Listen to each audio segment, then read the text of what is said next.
Alors, bonsoir chers tous, bonsoir ou bonjour de partout où vous nous suivez. Dans ce travail, plutôt dans cette vidéo, nous allons essayer de vous présenter le business model Canvas de Facebook. En fait, c'est un travail fait en groupe et il nous a été demandé de présenter le business model Canva de Facebook. Alors tout d'abord, avant de présenter le business model proprement dit de Facebook, nous allons faire une petite présentation de business model Canvas ou modèle économique en français. Le business model Canvas sert à présenter son projet à des éventuels investisseurs. Le business model Canvas décrit comment l'entreprise va s'y prendre pour répondre aux besoins de la clientèle et gagner de l'argent. Décrit plus précisément ce que l'entreprise va vendre auprès de quels clients, dans quel but, de quelle manière et pour quel bénéfice. D'abord, ce travail, c'est un travail pratique. Un petit rappel, le business model Canvas ou modèle économique est rédigé avant que l'entreprise ne soit créée. Cela sert notamment à bien montrer votre projet auprès des éventuels investisseurs. On passe au premier diapo. Tout ce que je viens de dire là, maintenant, là et là. Le business model Canvas ou modèle économique sert à présenter son projet à des éventuels investisseurs. Le business model Canva décrit comment l'entreprise va s'y prendre pour répondre aux besoins de la clientèle. Alors, un petit conseil, lorsque vous avez un projet n'est pas monté en vain comme ça. Lorsque vous avez un projet, il faut que ce projet puisse rencontrer une demande. Votre offre ou votre projet doit forcément rencontrer une demande. Sinon, votre projet n'aura pas de sens. Troisièmement, il décrit plus précisément ce que l'entreprise va vendre auprès de la clientèle, dans quel but, de quelle manière et pour quel bénéfice. Alors, on passe au diapo suivant. Tout d'abord, le business model Canvas, c'est une matrice qui a 9 blocs. Ce que vous voyez là. Pour rédiger le business model Canvas ou modèle économique, vous allez choisir de commencer soit par la proportion de la valeur ou les segments des clients. Cela est plus pratique pour mieux rédiger le modèle économique. Tantôt, je disais que le business model Canvas, c'est un tableau qui a 9 blocs, une matrice qui a 9 blocs. Les premiers blocs, proportion de la valeur,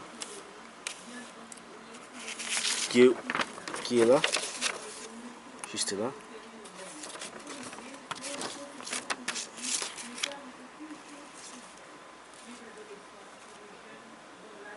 La proportion de la valeur, c'est que le promoteur va proposer aux clients et qui présente pour eux une certaine valeur. Ça, c'est pour le premier bloc qui est là. Pour le segment des clients, les personnes ou organisations qui seront vos clients ou les utilisateurs. Donc les clients qui seront prêts à consommer votre valeur ajoutée. Le bloc relation client, cela montre comment vous interagissez avec les clients. Comment l'entreprise fait pour garder sa clientèle. Alors, source des revenus. C'est qui est là? Les sources de revenus. Les revenus que l'entreprise va tirer, c'est que cela génère comme revenu, c'est que la valeur ajoutée génère comme revenu. Comment est-ce que vous allez faire payer les clients? Ça sera soit gratuitement ou mensuellement. Ça dépendra de vos objectifs. Les activités clés, qui est là, juste là. ce que vous devez mener pour réaliser la proposition de la valeur. Donc, ce que vous faites, ce que l'entreprise fait pour réaliser, mener à bien la proposition de la valeur. Au bloc suivant, le partenaire clé qui est là. Les partenaires à qui vous allez confier une partie de la réalisation de la proposition de valeur. Structure des coûts qui est juste là à côté. Tout ce que cela coûte, tout ce que la proposition de la valeur va coûter. Alors les partenaires clés sont les fournisseurs, tout ce qui vont vous aider à proposer votre valeur. Alors le business model canvas de Facebook est là. Alors ce que fait Facebook, tout d'abord, c'est de connecter les amis et découvrir, apprendre, exprimer. C'est de s'exprimer.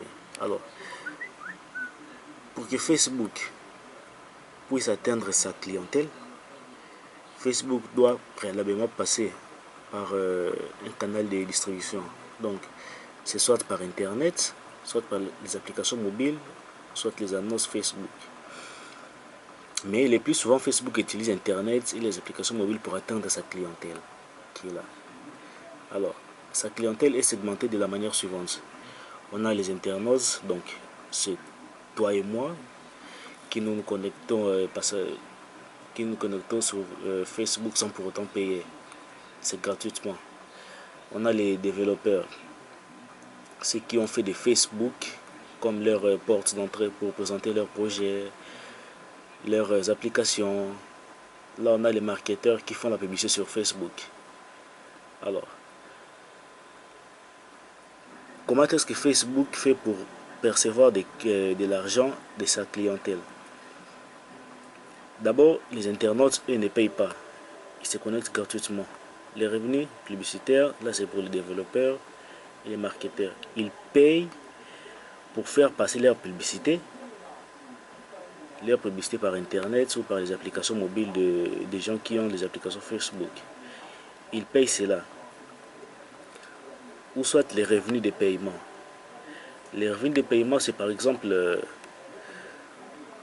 pour les personnes qui ne veulent pas que leur compte Facebook, par exemple, ne soit piraté. Ils payent mensuellement pour que Facebook puisse suivre eux-mêmes que d'autres comptes ou d'autres profils ne soient pas créés sous leur nom. Alors Facebook s'engage à supprimer les comptes que les personnes vont créer. Notamment ce sont les stars, les hommes politiques qui payent mensuellement.